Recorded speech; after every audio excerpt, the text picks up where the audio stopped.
আমার আয়ুব বুঝি আমার আল্লাহর নাম লয়।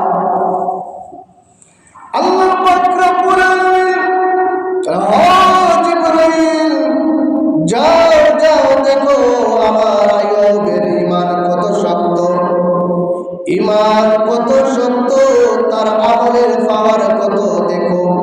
আল্লাহ পাক রব্বুল আলামিন ফলকের মাধ্যমে আয়ুব আলাইহিস সালামের সম্পত্তি নষ্ট করে দিলেন। তারপরে আয়ুব আলাইহিস সালামের আরো বেশি বেশি আল্লাহর নাম লইতে লাগলেন, আল্লাহর গুণ কীর্তন করতে লাগলেন। এবার জিবরাইল বলেন, আল্লাহ গো, ও আল্লাহ, মনে হয় আয়ুব